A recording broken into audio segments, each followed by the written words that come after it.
Imagine this, a cozy suburban home in a quiet American neighborhood, the kind of place where you'd expect laughter from backyard barbecues and kids playing hopscotch on the sidewalk.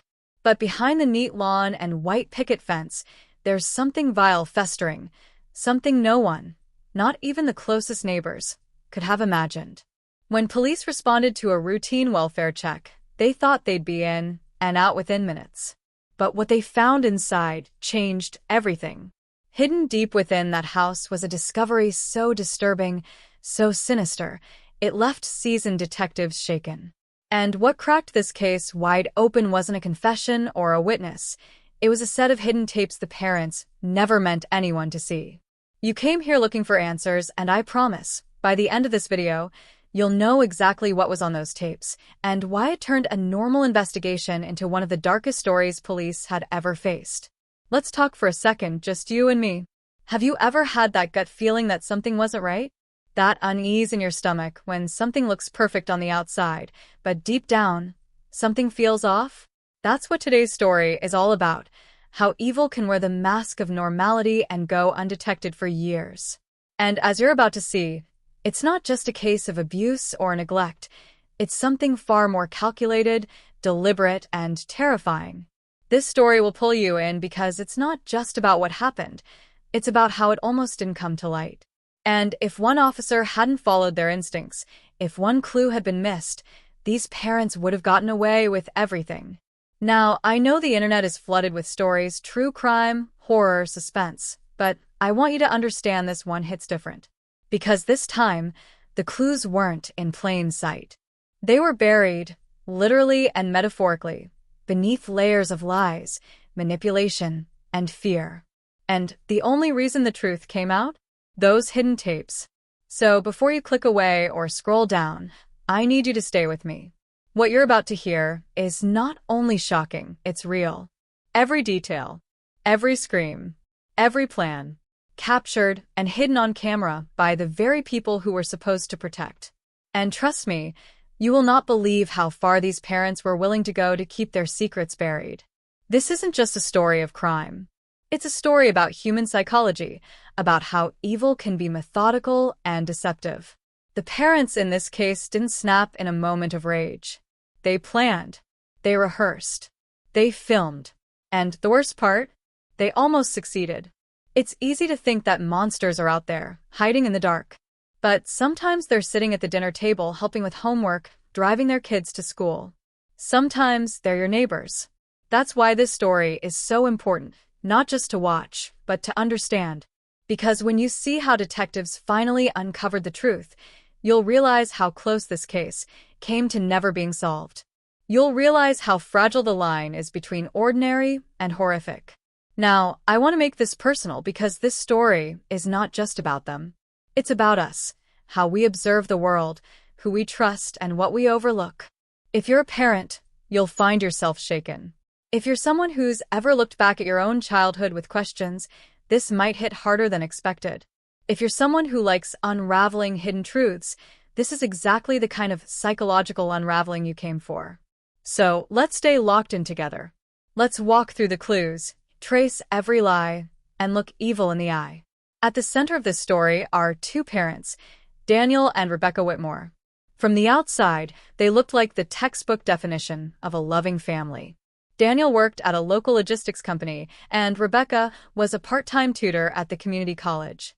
They had two kids. They volunteered. They showed up to church. People said they were quiet, polite, always kept to themselves, the classic small-town script. But as you know, in true crime, that script almost always hides the twist. The real story wasn't in their smiles or social media posts. It was in what they were doing behind closed doors, where no one was supposed to be watching. What they didn't realize, though, is that the very thing they thought would help them control their narrative, their hidden recordings, would end up being their downfall. What makes this case even more chilling is that Daniel and Rebecca weren't just living a double life. They were documenting it. Like directors of their own horror film, they kept footage locked away on encrypted drives, tucked behind false walls and hidden compartments. But when one detective decided to go back for a second search after noticing something off about the children's behavior, everything began to unravel. These weren't just home videos. They were proof. They were confessions. And they were so disturbing, some officers had to leave the room during the viewing. But we're going to go deeper. Not just into the footage, but into the minds of those who created it. In a world filled with distractions and content overload, you chose to click on the story, and that means you're someone who craves the why behind the what. You're not here just for the headlines. You're here to understand the psychology, the motives, the patterns. You want to know how these people could do what they did and how they almost got away with it. And you're in the right place because this is where we break that all down. We'll walk through each tape, each room in that house, each moment that made detectives stop and say, "This changes everything." So if you're still here, let's make a pact, you and me. Let's see this through to the end. Because the final twist? It's not where you think it is. And if you leave early, you'll miss the most important detail of all. Trending now across YouTube and true crime forums are phrases like police body cam reveals chilling discovery, parents' double life exposed, and hidden surveillance cracks the case. This story has all of that and more. It's not just a headline, it's a full unraveling of a calculated nightmare. The kind of case that keeps detectives up at night and leaves communities asking, how did we not see this? And the answer to that? It's more disturbing than you'd expect. It's because these parents were good at hiding. Until finally they weren't. I'm not here to rush you through a timeline or drop a shocking clip just for views. I want to bring you into this world and let you feel what those officers felt when they first watched the tapes. I want you to understand the layers. How this wasn't just a crime, it was a performance, a twisted routine designed to fly under the radar. And for a long time it did. But here's the thing about evil, it always leaves a trace. And when you know where to look, you'll find it. So let me ask you something. If you stumbled on a home like this, if you found these tapes, what would you do? Would you turn them in? Would you watch them? Could you? That's the kind of question this story forces us to ask. And the answers aren't easy. The first tape starts with a normal family dinner, kids laughing, parents smiling. But 30 seconds in, something shifts. Something so subtle, you'd miss it if you weren't paying attention. And then everything changes. That's where we'll pick up next. Daniel Whitmore was the kind of man who remembered your birthday even if you only met him once. He had a charm about him, an old-school politeness that made people feel at ease. In his neighborhood, people saw him as reliable, always quick to help with a flat tire or carry groceries for the elderly couple next door. He hosted backyard cookouts every Memorial Day, flying the American flag high, grilling burgers, and serving up the image of a family man who had it all figured out. His wife, Rebecca, was quieter but equally admired. She had a soft voice, a kind smile, and often dropped off baked goods at PTA meetings. She tutored local students in math and literature, often refusing payment, saying it was just her way of giving back. They had 2 children, ages 8 and 11, who were well-behaved, polite, and always dressed like they were headed to church, even on a weekday. To the outside world, the Whitmores were the embodiment of everything right with small-town America. But appearances can lie, and sometimes they lie so well. Even those closest can't see the cracks forming. Over the past few months leading up to the welfare check, there had been subtle shifts, barely perceptible, but there if you knew where to look. Daniel stopped showing up at work functions, citing stress, and wanting to spend more time at home. Rebecca began canceling tutoring appointments last minute, explaining that one of the kids wasn't feeling well. Some neighbors noted they weren't seeing the children outside as often. At first, these changes didn't raise alarm bells. Life happens, right? People get busy. Families go through things. But to a few people, something just didn't sit right. One particularly observant neighbor, a woman named Janine who lived across the street, mentioned to police that she hadn't seen the kids get on the school bus in weeks. She assumed they were being homeschooled, but something about the way Rebecca avoided eye contact during that brief sidewalk conversation gave her a chill she couldn't shake. Janine eventually called it in. Nothing dramatic, just a tip to the local precinct. A welfare check, she said.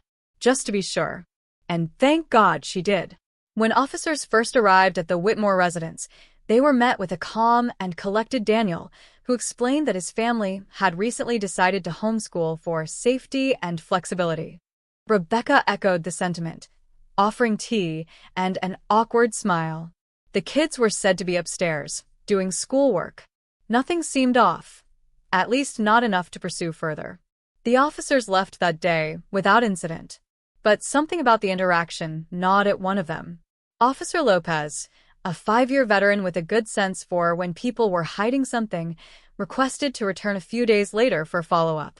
That's when he noticed the inconsistencies, the subtle hesitation in Rebecca's voice, the perfectly clean rooms with no signs of actual daily life, the silence upstairs that felt manufactured.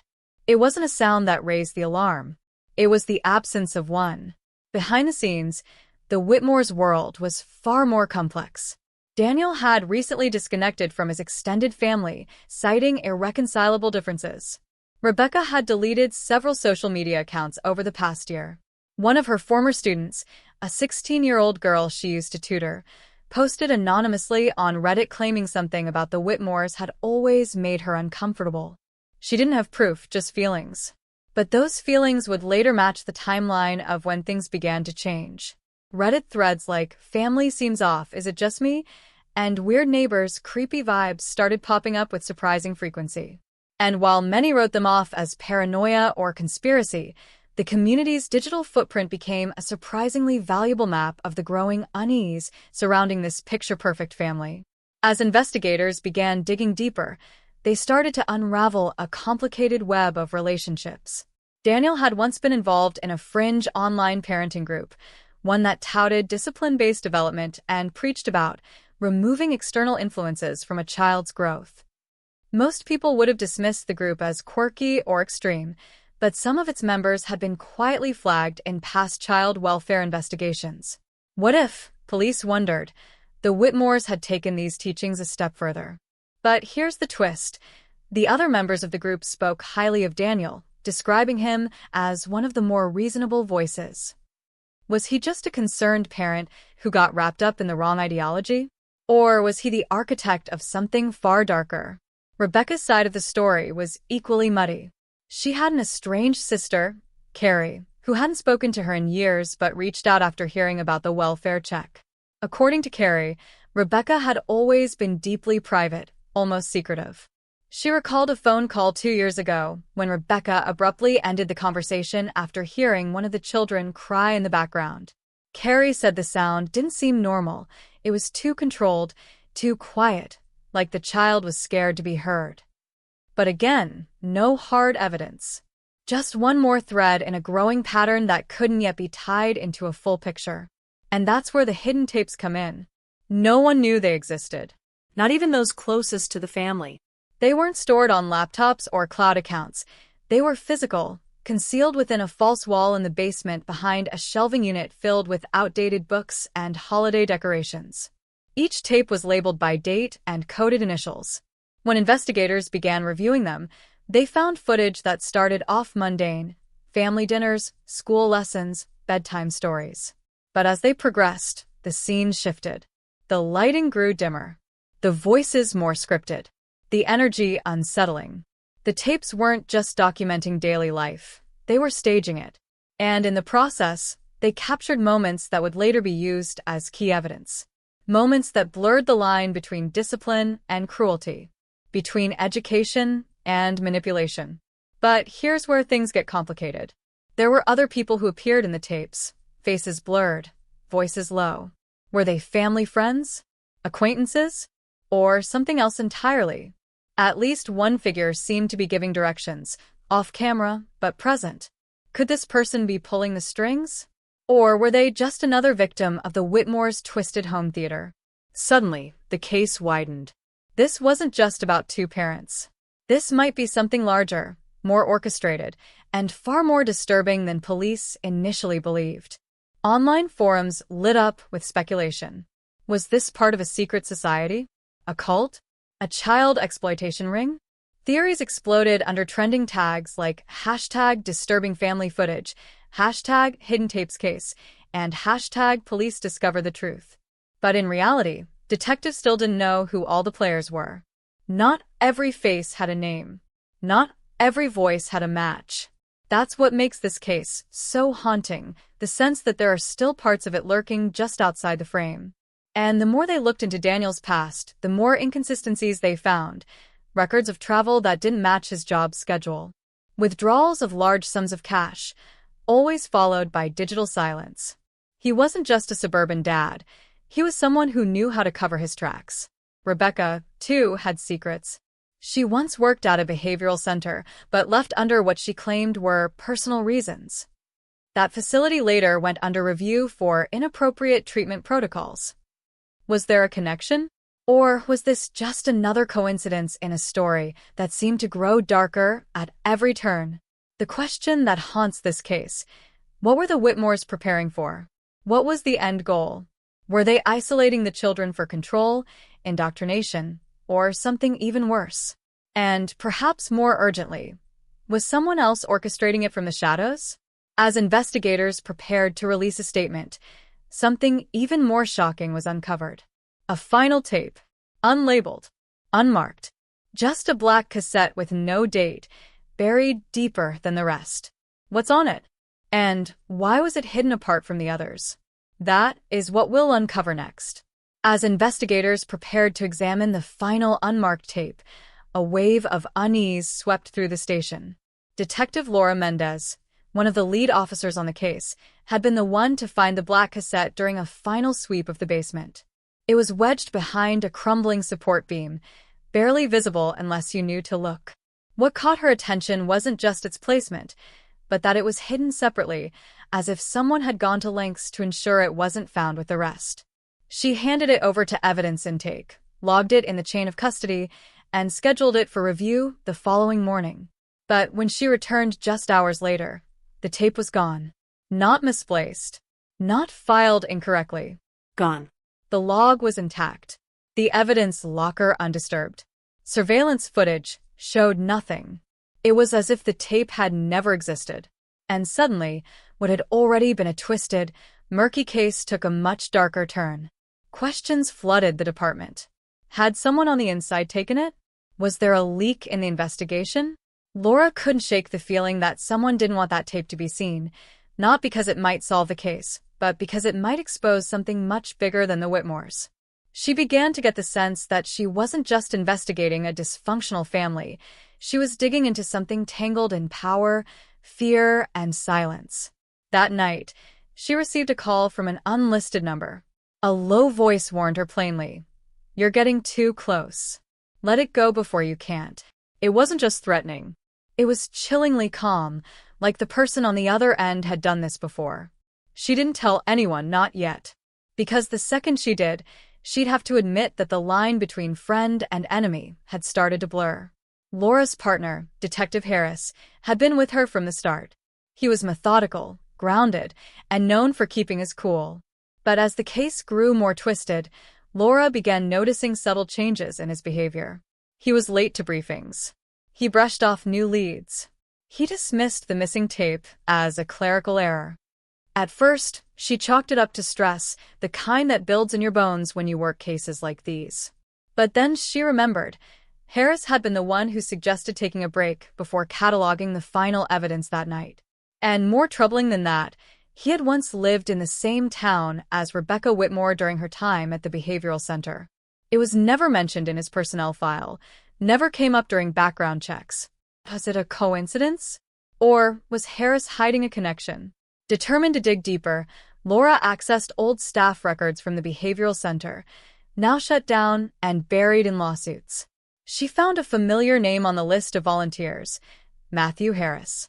Same last name, same birth year. When she confronted him with it casually during a morning briefing, his reaction wasn't denial, it was deflection. He waved it off, said it must be a different guy. But his eyes didn't match his words. And Laura knew that feeling in her gut well enough to trust it. Something wasn't right. And it was becoming clear that someone close to the investigation had no intention of letting the truth come to light. The more she looked, the more resistance she met. One by one, files related to Rebecca's former workplace began vanishing from digital archives. Calls to former coworkers went unanswered or were abruptly ended. Even Janine, the concerned neighbor who had called in the welfare check, reported that someone had been knocking on her door late at night, never staying long enough to be seen, just enough to unsettle her. It wasn't just intimidation. It was psychological warfare. The kind that makes you question if what you're chasing is worth the cost. And then came the betrayal that nearly broke the case wide open. A former friend of Rebecca's, a woman named Ellie who had once worked with her in the tutoring center, came forward with a journal. She said it belonged to Rebecca, something left behind after fallout between them over moral differences. Inside were notes, reflections, fragments of plans. There were pages about parenting theories, child psychology, strict routines.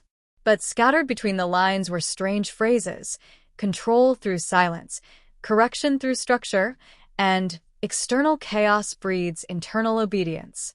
At first glance, they sounded like snippets from a parenting book. But as Laura read deeper, the words began to take on a different tone. They sounded rehearsed, like doctrine. Ellie claimed she kept the journal because something about it felt wrong, but she never had the courage to go to the police. And just when she was ready to turn it in officially, something happened. Her home was broken into. Nothing taken, no signs of forced entry, but the journal had been moved. She swore she hadn't touched it in years, yet it was sitting on her kitchen counter, perfectly placed. That was the moment she realized someone else was watching. Not just the investigators. Not just the family, but someone who had eyes everywhere. Someone invested in keeping this hidden. Laura now faced a new reality. Not only was the investigation compromised, but time was running out. With each new lead, another door closed. Surveillance cameras failed. Witnesses recanted. Key records were scrubbed from both physical and digital files. It was no longer about what the Whitmores did, it was about what they were a part of. And Laura couldn't shake the fear that this wasn't just a case of abusive parents or a hidden cult. It might be both. Or worse, something nobody had a name for yet. Then, in a moment that turned everything sideways, an anonymous email landed in Laura's inbox. No subject line. No text. Just an attachment. A single frame, clearly pulled from video footage. It showed one of the Whitmore children, standing in the basement, holding a camcorder.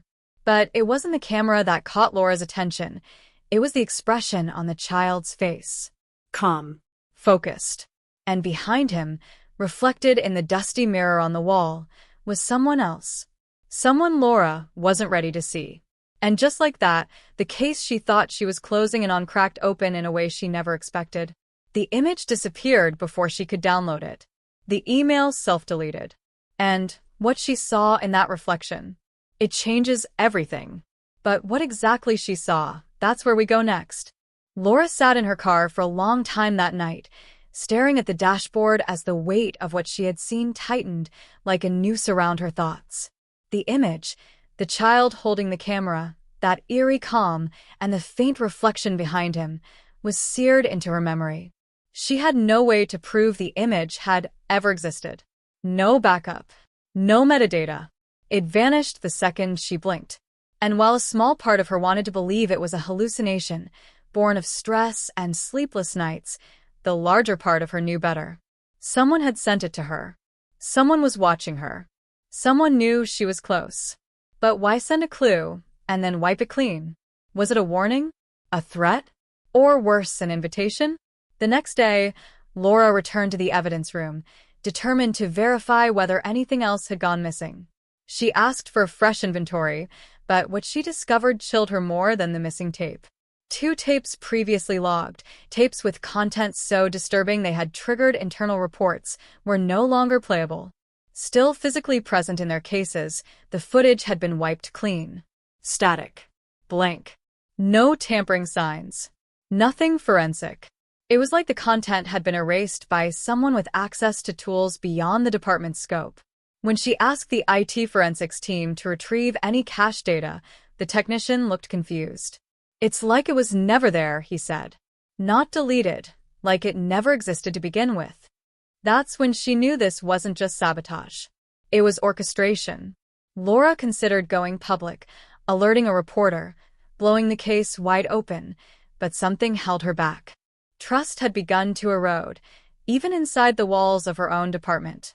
Harris continued to act strangely detached, overly formal, as if every conversation was being recorded. Their interactions became sterile, filled with polite nods and forced neutrality.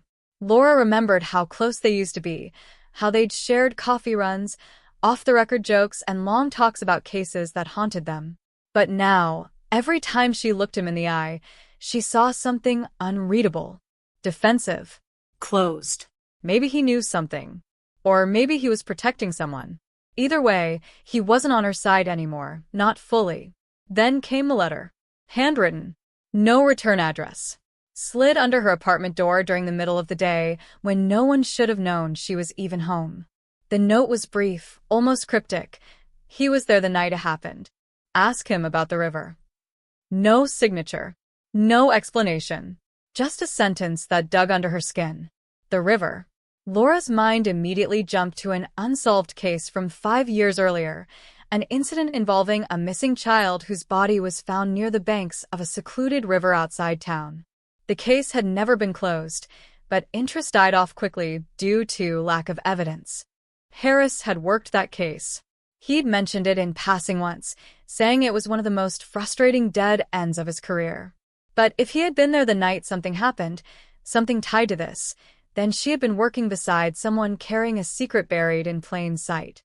Laura decided to visit the river herself, hoping to jog a memory or catch something that had been overlooked. But as she arrived near the trailhead, she noticed a black SUV parked across the road. It wasn't marked, but the engine was running, and the windows were tinted too dark for legal standards. She took a few steps forward, pretending to check her phone. The SUV didn't move. She turned back toward her car, and the moment she opened the door, the SUV pulled out and drove away. No plates, no identifiers, just silence. Whoever was inside had waited until they saw her. They wanted her to know she was being watched, that every step she took was under surveillance. The message couldn't be clearer: back off. Still, Laura pushed forward. She pulled archived crime scene photos from the river case, studied the autopsy, cross-referenced GPS data from Harris's patrol logs that had supposedly gone missing, yet she'd saved a hard copy during a routine records review years earlier, back when she was still new. There it was.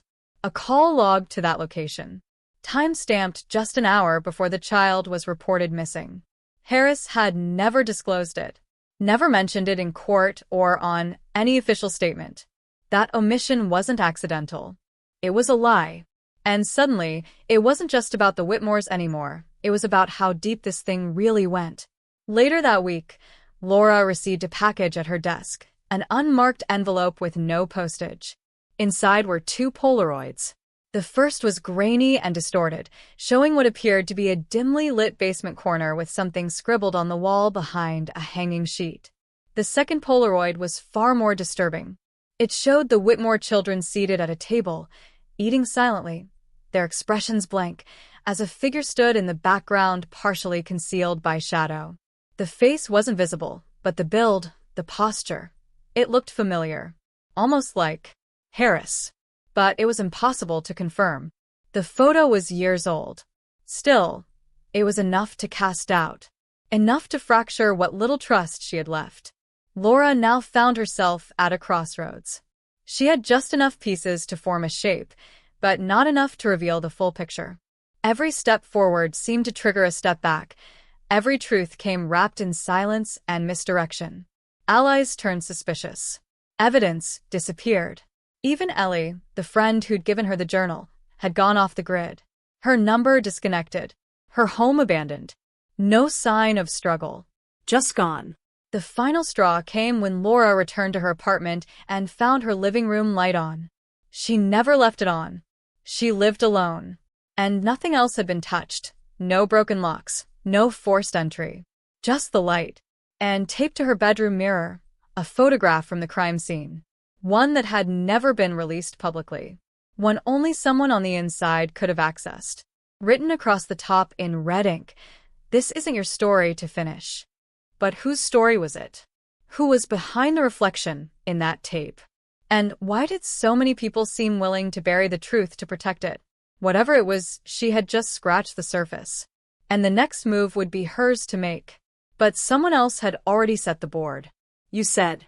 While Laura wrestled with the cryptic warning on her mirror, across town in a rundown apartment complex, someone else was quietly drawn into the storm. Miguel Torres, a former crime scene technician who had worked with Laura on several cases before being let go under mysterious circumstances, was jolted from his sleep by the sound of his dog barking, low, aggressive, unsettled. It wasn't the usual bark for a passing car or some late-night raccoon. This was different. Cautious, he stepped toward the front door, only to find a manila envelope wedged tightly between it and the jamb. No address. No return. His name, scrawled in red Sharpie, looked like it had been written by a trembling hand. Inside the envelope was a USB drive and a single sentence typed on yellowing paper. "You missed it the first time." Miguel hesitated, but curiosity won out. He plugged it into an old offline laptop, one he kept specifically for things he didn't trust to open on his main system. The footage on the drive was unedited, raw body cam footage from a police officer responding to a noise complaint years ago, somewhere out in a semi-rural development that never took off. It was near the Whitmore property. And what made the video truly unsettling wasn't what it showed, it was what it didn't. At the 30-minute mark, the video glitched hard, but just before the screen scrambled, there was a clear view of a child's shadow on the far end of the frame, moving in a way no child should. Distorted. As if the limbs bent wrong. Miguel scrubbed back, replayed it again. And again. The same 2 seconds before the footage fell into static, then a final frame. Not black, but red, with a timestamp that didn't match the recording metadata. It was dated one day in the future. UST cracked foundations and overgrown lots. Miguel's heart sank as he recognized the coordinates. Confused and more than a little unnerved, Miguel reached out to Laura, whom he hadn't spoken to in months. But her number was dead. Her voicemail, full. He tried a backup number he remembered from a previous case file, an old burner she'd used once when working undercover. To his surprise, it connected. The voice on the other end wasn't hers. "Don't call again," it said. "She's not yours to warn." Then it clicked off. The next morning, Miguel returned from a supply run to find his apartment tossed. Not robbed, no valuables taken. Just his files, his external drives, his backup notes on the Whitmore case. Gone. And on the wall above his desk, drawn in what looked disturbingly like dried blood, was a crude outline of a house with 3 windows and a gaping black door. Beneath it, "Do not follow her." Meanwhile, Laura sat in the back corner of a small, dimly lit coffee shop she frequented during her early days on the force. A place she knew didn't have security cameras. She was reading through her old notes when her eyes caught something odd, a photo she'd taken years ago at a Whitmore family event, before the murders. Everyone had been smiling, even Harris, who was off duty that day. But what made Laura's blood run cold wasn't the faces. It was a reflection in a mirror behind them. A figure wearing a police uniform with no badge. No name tag. And the face blurred. Like the camera had tried to capture something it wasn't meant to see. She hadn't noticed it before. She was certain it hadn't been there. This was the same photo she'd shown her captain when initially pleading for deeper investigation. It had been clean. Normal. And yet now, the image had changed. Manipulated? Or had someone switched the photo itself? But then, how would they have gotten access? Her files had been sealed, archived in her private storage. Was there someone inside the department still playing this game? As questions multiplied, the timeline of events began to fracture. Laura reanalyzed the journal Ellie had handed her, the one allegedly written by one of the Whitmore children. A second reading revealed something she had missed, a recurring name that had previously seemed like a fictional friend. Keel. Always referenced in capital letters. Keel said not to tell. Keel watches from the wall. Keel said the loud people will come back. It didn't click at first. But now, she realized Keel wasn't a person. It was an acronym. One she'd seen years ago on a highly classified case file connected to experimental psychological conditioning, an abandoned Department of Defense project from the early 2000s, kinetic-induced emotional loops. The program aimed to induce manufactured trauma responses through environmental triggers. Laura suddenly felt nauseated. Had the Whitmore kids been test subjects? Was that why so much of the case had been buried, redacted, quietly forgotten? Was Harris involved, or worse, a handler? It would explain the missing tapes, the wipe drives, and the cryptic threats. But if the Whitmores were part of a covert experiment gone rogue, then who else had been involved? Who was still watching? In a quiet motel on the outskirts of town, a woman checked in under a false name. She wore gloves, a hoodie, sunglasses, even at night. Once inside her room, she pulled out a stack of photographs and spread them on the bed. Images of Laura, Miguel, and even Harris. Candid shots. Surveillance angles. Each one was marked with a colored Red. Blue. yellow. The woman pulled out a phone and dialed a number not listed in any directory. "They're getting too close," she said. "Do we move forward with Phase 3? The voice on the other end replied only once. "We already have." And with that, the line went dead. "You said." It started with the hum. At first, Laura thought it was just the buzz of an old refrigerator in the rundown safe house she'd rented under a false name, a place where the wallpaper peeled in long strips and the windows gave only partial views of cracked concrete and chain-link fences. But the hum wasn't mechanical, it was low, almost organic, like a sound you didn't just hear, but felt in your chest. And it was constant. Louder at night, vibrating through the floorboards, pulsing like a warning. She tried to tell herself it was nerves, the buildup of too many unanswered questions, but when her bathroom mirror fogged up and the words, "Stop looking," appeared without a single hand lifted, denial evaporated. This wasn't just paranoia. It was real. Someone or something was getting closer. Laura had been living in shadows for days, cycling burner phones, staying out of public view, avoiding familiar routes, but even that wasn't enough.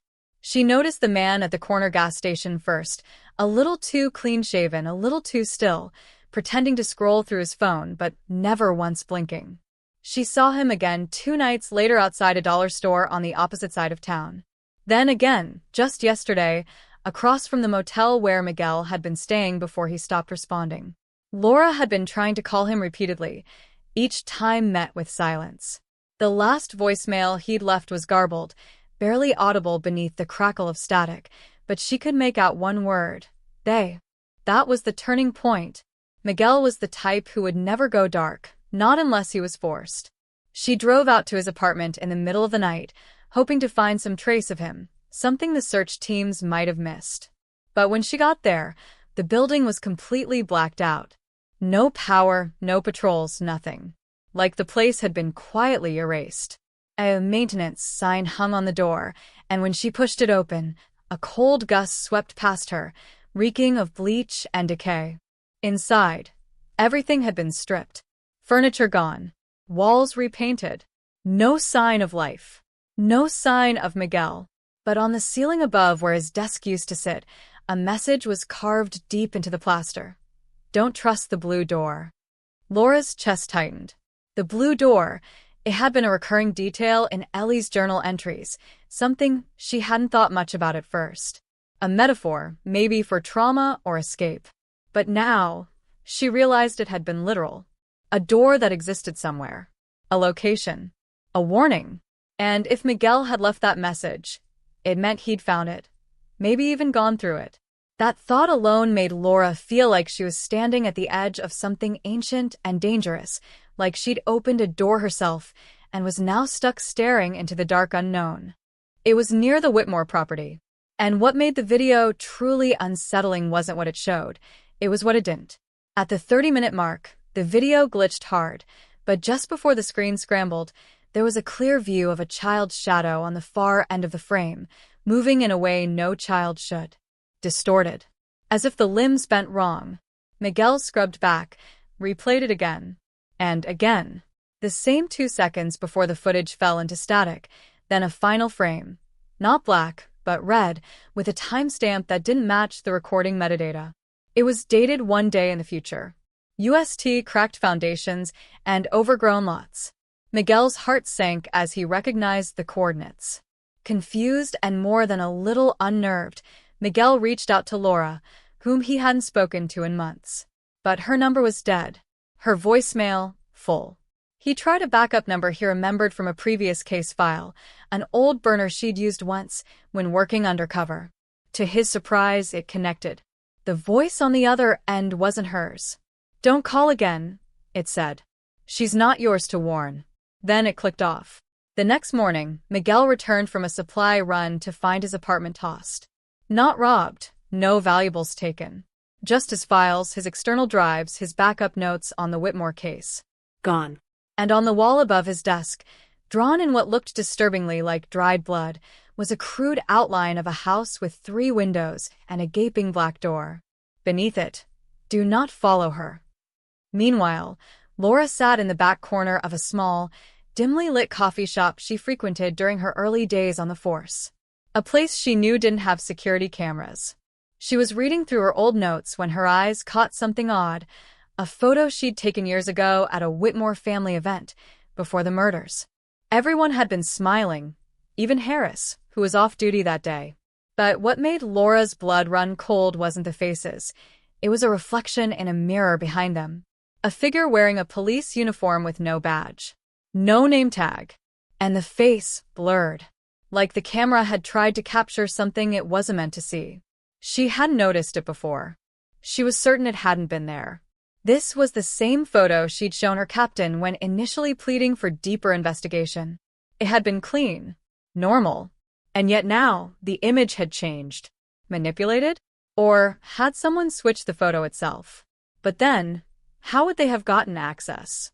Her files had been sealed, archived in her private storage. Was there someone inside the department still playing this game? As questions multiplied, the timeline of events began to fracture. Laura reanalyzed the journal Ellie had handed her, the one allegedly written by one of the Whitmore children. A second reading revealed something she had missed, a recurring name that had previously seemed like a fictional friend. Keel. Always referenced in capital letters. Keel said not to tell. Keel watches from the wall. Keel said the loud people will come back. It didn't click at first, but now she realized Keel wasn't a person. It was an acronym. One she'd seen years ago on a highly classified case file connected to experimental psychological conditioning, an abandoned Department of Defense project from the early 2000s, kinetic-induced emotional loops. The program aimed to induce manufactured trauma responses through environmental triggers. Laura suddenly felt nauseated. Had the Whitmore kids been test subjects? Was that why so much of the case had been buried, redacted, quietly forgotten? Was Harris involved, or worse, a handler? It would explain the missing tapes, the wipe drives, and the cryptic threats. But if the Whitmores were part of a covert experiment gone rogue, then who else had been involved? Who was still watching? In a quiet motel on the outskirts of town, a woman checked in under a false name. She wore gloves, a hoodie, sunglasses, even at night. Once inside her room, she pulled out a stack of photographs and spread them on the bed. Images of Laura, Miguel, and even Harris. Candid shots. Surveillance angles.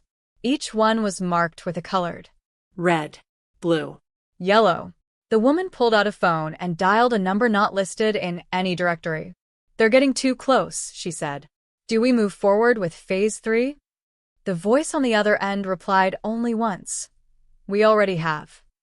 And with that, the line went dead. "You said." It started with the hum. At first, Laura thought it was just the buzz of an old refrigerator in the rundown safe house she'd rented under a false name, a place where the wallpaper peeled in long strips and the windows gave only partial views of cracked concrete and chain-link fences. But the hum wasn't mechanical, it was low, almost organic, like a sound you didn't just hear but felt in your chest. And it was constant. Louder at night, vibrating through the floorboards, pulsing like a warning. She tried to tell herself it was nerves, the buildup of too many unanswered questions, but when her bathroom mirror fogged up and the words, "Stop looking," appeared without a single hand lifted, denial evaporated. This wasn't just paranoia. It was real. Someone or something was getting closer. Laura had been living in shadows for days, cycling burner phones, staying out of public view, avoiding familiar routes, but even that wasn't enough. She noticed the man at the corner gas station first, a little too clean-shaven, a little too still, pretending to scroll through his phone, but never once blinking. She saw him again 2 nights later outside a dollar store on the opposite side of town. Then again, just yesterday, across from the motel where Miguel had been staying before he stopped responding. Laura had been trying to call him repeatedly, each time met with silence. The last voicemail he'd left was garbled, barely audible beneath the crackle of static, but she could make out one word: they. That was the turning point. Miguel was the type who would never go dark, not unless he was forced. She drove out to his apartment in the middle of the night, hoping to find some trace of him, something the search teams might have missed.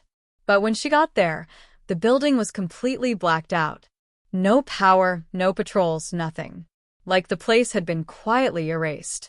A maintenance sign hung on the door, and when she pushed it open, a cold gust swept past her, reeking of bleach and decay. Inside, everything had been stripped. Furniture gone. Walls repainted. No sign of life. No sign of Miguel. But on the ceiling above where his desk used to sit, a message was carved deep into the plaster. Don't trust the blue door. Laura's chest tightened. The blue door. It had been a recurring detail in Ellie's journal entries, something she hadn't thought much about at first.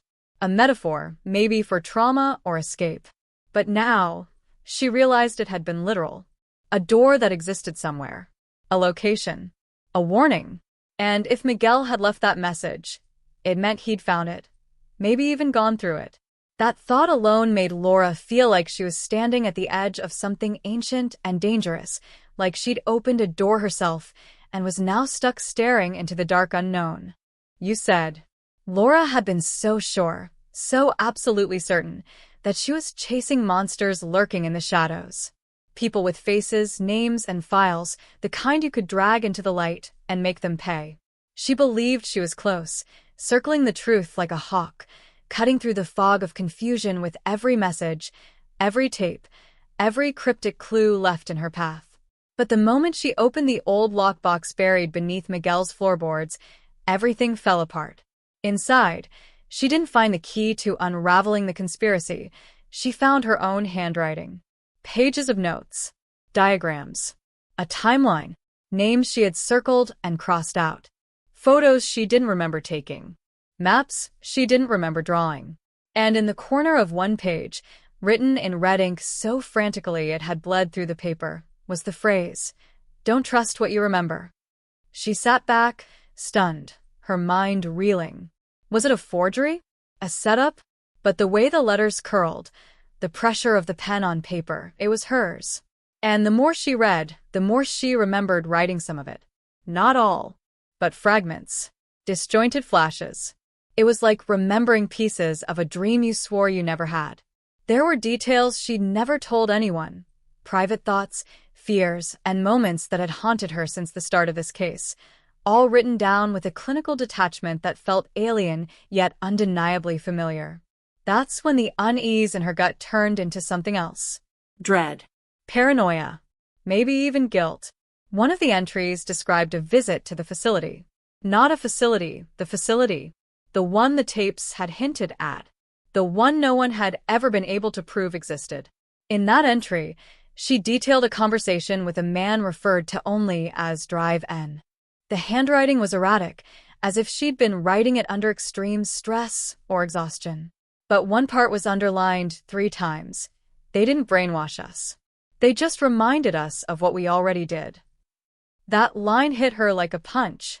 It wasn't about uncovering someone else's crimes. It was about unlocking her own. Before she could fully process the weight of what she'd just found, her phone lit up again. A call. Unknown number. Against her better judgment, she answered. On the other end, a voice she hadn't heard in years. A voice she had mourned. Her sister, Sarah. Supposedly dead in a fire over 10 years ago. You need to stop, Laura, Sarah said softly, her voice barely above a whisper. You were supposed to forget. We both were. Laura couldn't breathe. Her mouth opened, but no sound came out. She was frozen. How was Sarah alive? Why had no one told her? And why now? I didn't die, Sarah continued. They made me disappear because I remembered too much. You're remembering too, aren't you? Her voice was shaking now. It's not what you think. It's worse. It wasn't just them. We helped them. You and me. We thought we were doing the right thing. We thought we were saving them from something worse. But it got out of control. We crossed lines. We hurt people. You wanted to forget.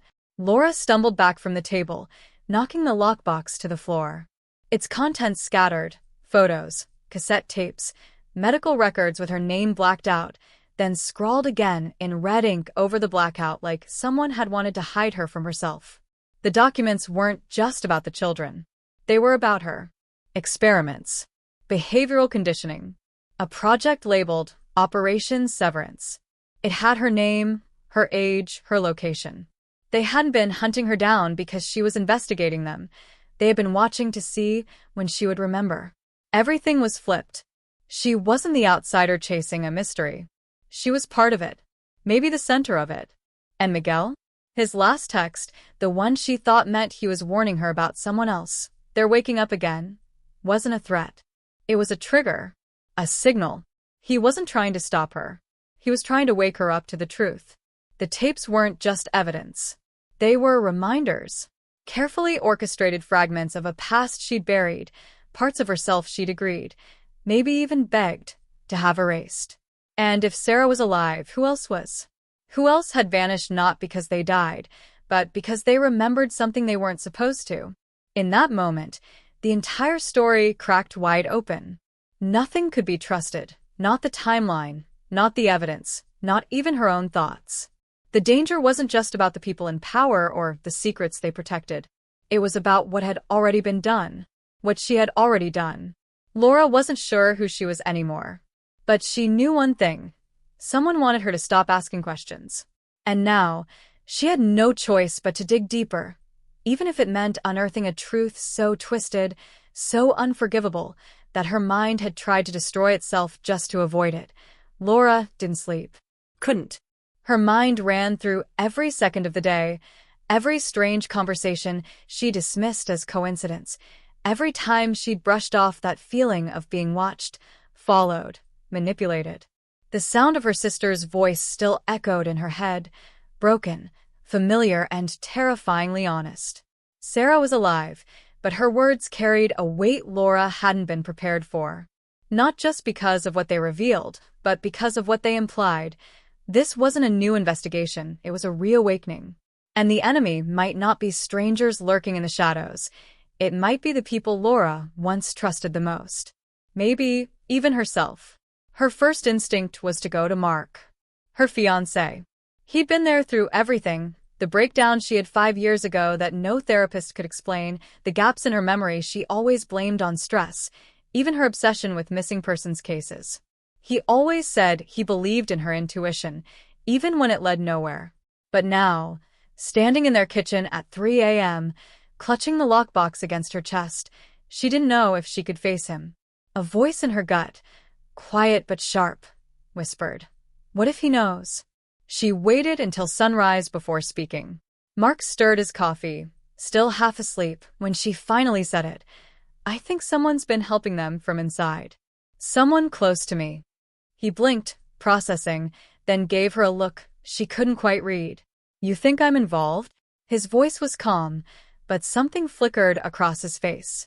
Not anger, not confusion. Something closer to recognition. "Laura, we've been over this. You need to slow down. You're getting lost in this again. You know what happened last time." That hit harder than she expected. Last time. As if he'd been watching her spiral all along. As if he'd always known something about that spiral she didn't. When she pressed him, really pressed him, he didn't deny anything. Instead, he gave her an ultimatum. "You need to let this go. Come with me to the lake house. Just for a few days. You need rest, not this obsession." She stared at him. The lake house. The place where her nightmares always ended. The one location that always seemed to appear on the tapes, either spoken, written, or hidden in the background of distorted footage. He wanted her to go back there. She didn't say yes. She didn't say no either. Instead, she grabbed her bag, left the lockbox hidden behind the washing machine, and walked out the front door without looking back. She couldn't decide who to trust. Her instincts were fractured, her memories unreliable, and every lead brought her closer to a line she didn't want to cross. But if what Sarah said was true, if they'd willingly erased their own memories to hide from the consequences, then the line had already been crossed. She just couldn't remember doing it. That night, she tried to access the flash drive, but it required a password. After several failed attempts, she noticed something strange. Each failure made her feel off, Dizzy. like her thoughts were slipping out of order. She closed her laptop immediately. This wasn't a simple file. It was something designed to trigger a response. A buried program, a mental landmine, and someone wanted her to set it off. She opened the drawer beneath his desk and found nothing until she felt the false bottom. Taped underneath was a flash drive labeled simply, Severance 002. Her breath caught. This wasn't a random label. This was a file from the same project listed in the documents she'd found at Miguel's. She pocketed it and left before he could catch her, her hands trembling, mind racing. Why would he have a file from them? Had he always been involved?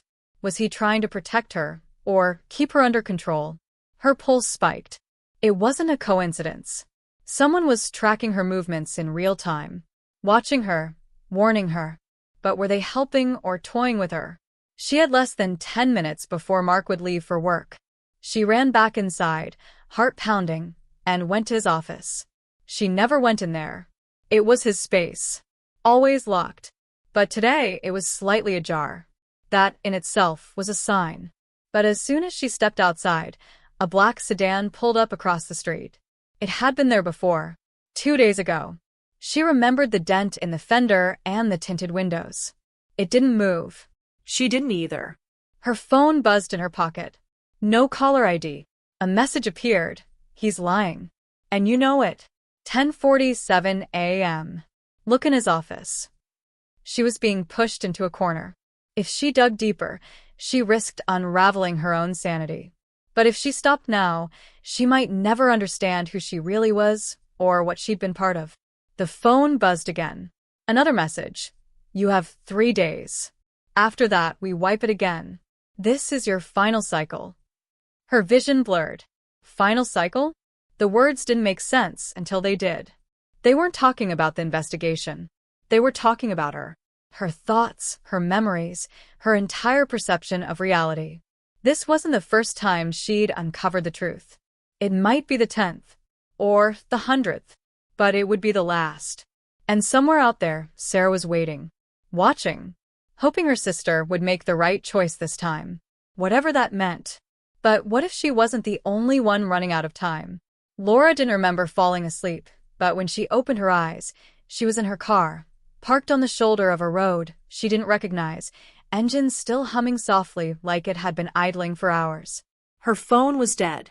The time on the dashboard flashed 3:14 a.m., the same time stamped on the footage from one of the hidden tapes. A time she now understood wasn't random. Nothing about this was.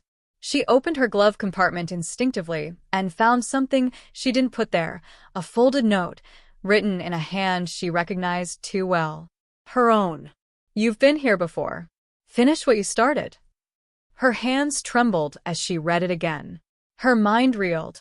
Was this really her own doing? Was she reliving some carefully orchestrated loop?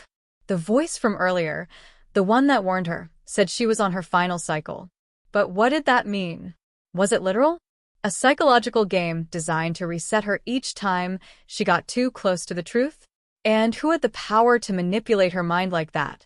She drove, not even sure where she was going, but her instincts took her back to the lake house. The place that kept resurfacing in every twisted version of this puzzle. This time, it wasn't empty. A single porch light was on. Mark's car was out front. She parked far down the hill, hidden in the trees, and walked the rest of the way through fog-thick air that felt like it was swallowing her with each step. She clutched the flash drive in her pocket, the one that had nearly scrambled her thoughts, and a crowbar she grabbed from her trunk. Something deep inside her warned, this wouldn't end quietly. The front door was unlocked. A mistake or a trap? She stepped in and instantly felt the change. It was staged. Photos of her childhood lined the hallway, but they weren't hers.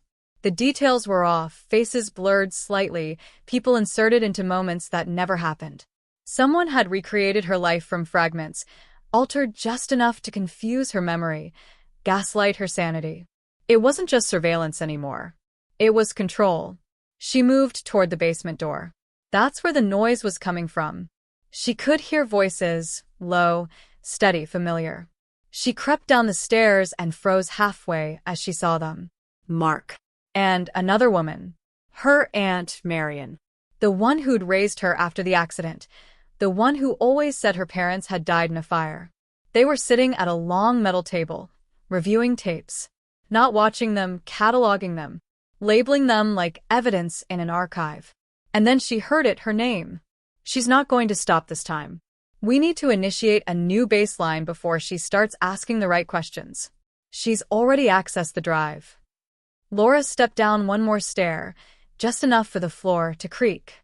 Mark looked up sharply. Their eyes locked. There was no faking it now. The surprise on his face wasn't guilt. It was disappointment. You weren't supposed to remember this much, he said quietly. Marion didn't look startled. She looked relieved. Well, she said almost sadly, at least now we don't have to lie anymore. The floodgates opened. Marion explained everything with clinical precision, like a confession rehearsed for years. Laura wasn't just a survivor of trauma. She was the subject of a long-term behavioral experiment. A project originally funded under a Black Ops program called Echo Chamber, designed to test the effects of memory suppression on inherited trauma and criminal tendencies. Laura's parents weren't victims. They were participants. Volunteers, initially. Then they disappeared, along with half the other families in the program. Marion had taken her in not to protect her, but to monitor her, to ensure the cycle could continue. And Mark? He wasn't some random boyfriend who came along after her breakdown. He'd been assigned to her. Embedded, like a handler. His job was to keep her from digging too deep. But each time the cycle reset, she pushed further. Remembered more. Fought harder. The tapes were memories. Not all hers, not all real, but some were. Spliced together to blur the truth. And now she knew why they needed her to forget. If she pieced it all together, if she found the original source footage and decoded the names, she could expose the entire program, hundreds of families, dozens of institutional collaborators, and the very foundation of the experimental therapy company that had built its billion-dollar reputation on silencing its test subjects. I trusted you, Laura whispered. Her voice cracked with fury, betrayal, and disbelief. Mark took a step toward her. I still believe you can be free of this. That's what I wanted. But you've gone too far. You weren't supposed to wake up all the way.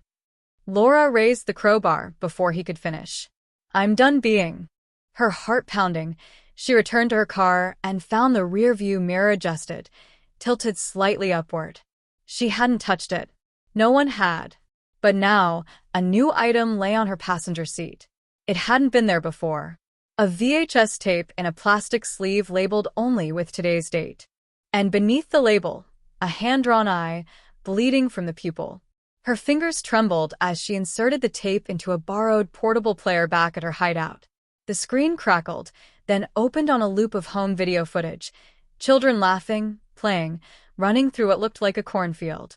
Except the sound was off. Their laughter was just a little too sharp, a little too shrill. The movements, a hair too fast. The sky, a shade too dark for the time of day. Then, at the 4-minute mark, the camera panned suddenly. Not a glitch, not an accident. Intentional. It focused on a woman sitting on a porch, smoking a cigarette and talking on the phone. Laura stared, breath caught in her throat. It was her. The video was dated 4 days ago. And she remembered that day, remembered sitting on the porch outside the coffee shop, trying to figure out how the old photo had changed. Someone had been filming her, tracking her every move. And now they were letting her know. She spent the next hours spiraling, questioning everything. Was she losing her mind? Was this some deeply orchestrated hallucination? Had the Whitmore case broken her the same way it had broken others before her? The night felt endless, the silence of her room thick with unseen watchers. Every creak, every passing car, every shift of shadows on the walls became a threat. She barely slept.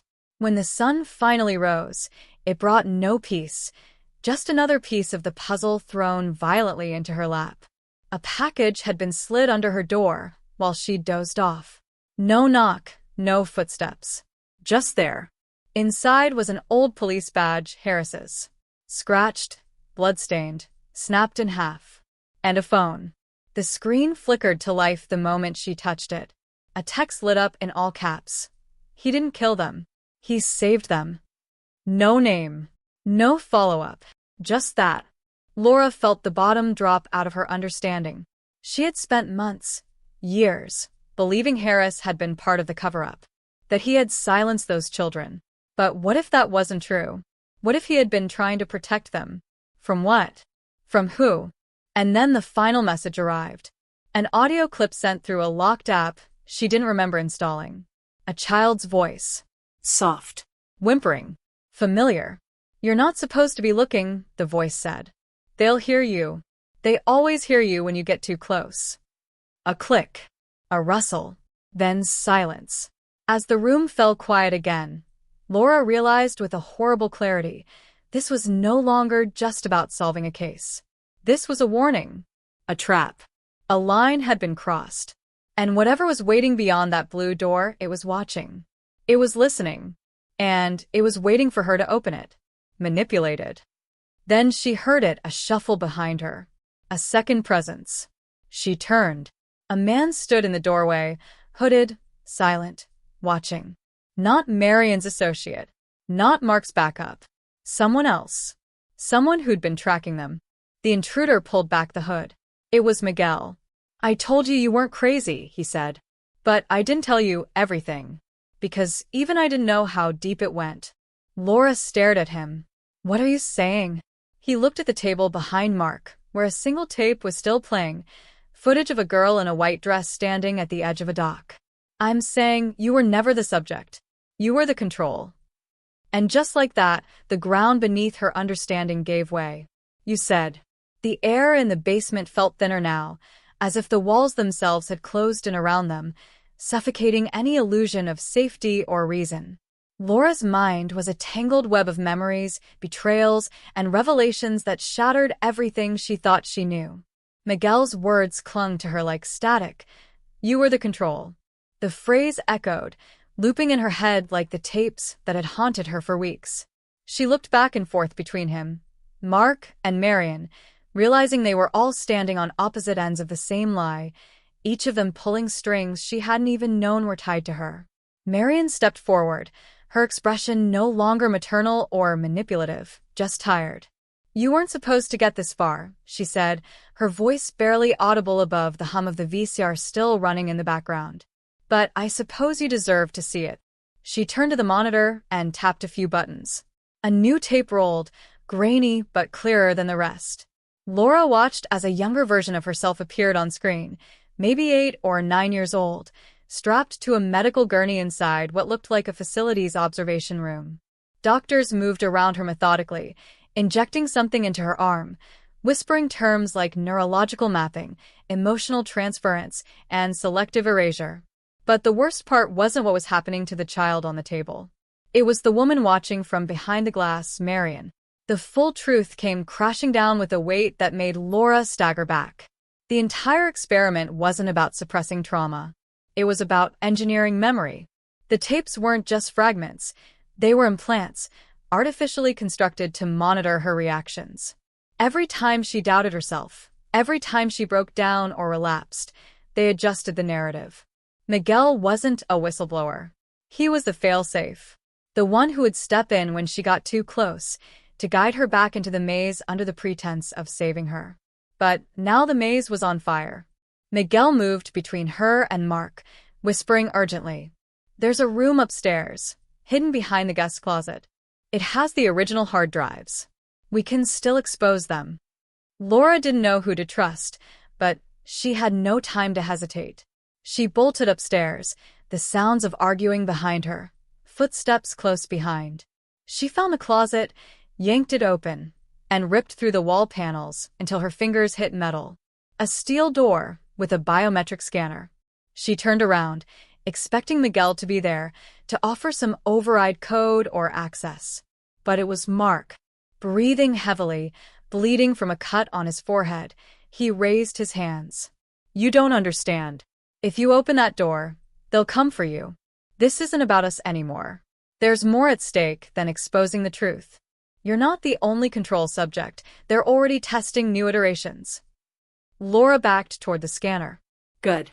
"Let them come." The scanner blinked red, then green. The door slid open with a hiss, revealing shelves stacked with servers, labeled meticulously by subject ID. She pulled the one labeled Echo 019 L. Whitmore, clutching it like it held her soul. But behind it, she saw something that froze her blood.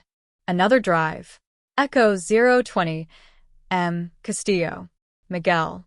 He stepped into the room behind her, expression unreadable. "I told you you weren't alone," he said softly. "But I didn't tell you we were linked. Your control patterns, they were mirrored in me. Every trauma they gave you, I lived it too. We were built to balance each other. The perfect psychological test case. But when you broke the pattern, you destabilized me. That's why I helped you. Not to save you. To save myself."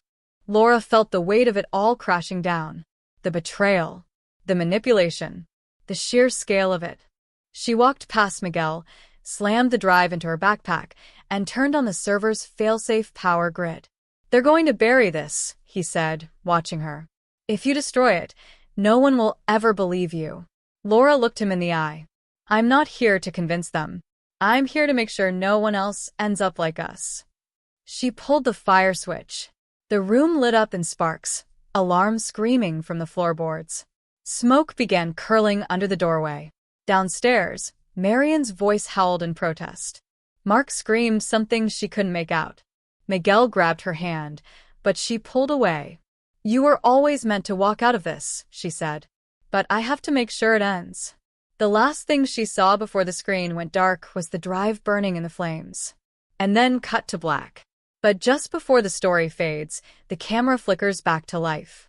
Somewhere far away, in a sterile white lab filled with monitors and biofeedback screens, a technician turns to a colleague and says, "Subject 021 is ready. Starting next cycle." The mystery wasn't solved. It was just beginning. Months had passed since the fire, yet the scent of scorched plastic and steel still haunted Laura's dreams. She hadn't spoken to anyone from that night. Mark vanished without a trace. Miguel was presumed dead after emergency responders found only fragments of human tissue in the wreckage, none conclusive enough for DNA.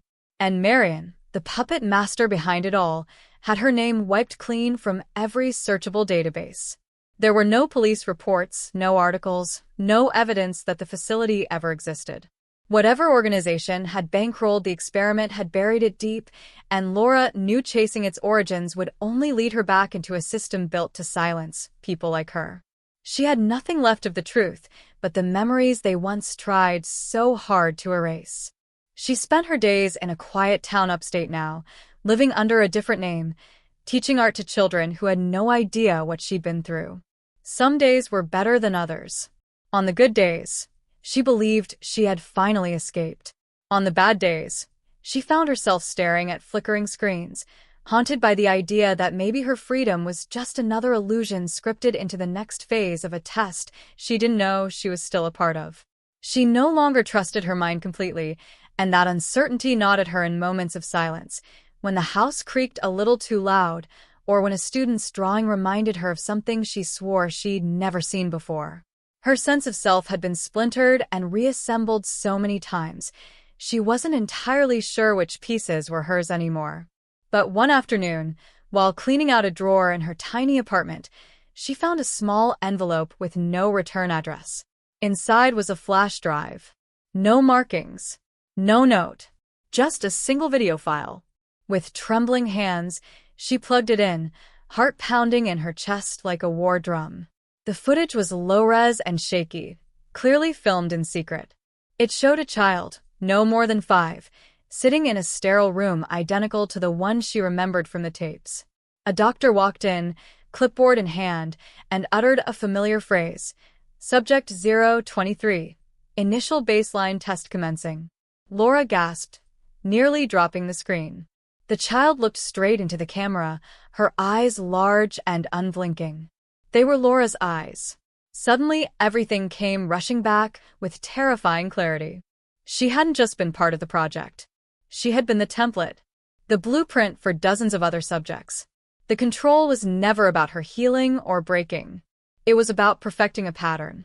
Her suffering had become the foundation for others to endure or fail. And yet, this time, someone had broken protocol. Someone had sent her proof.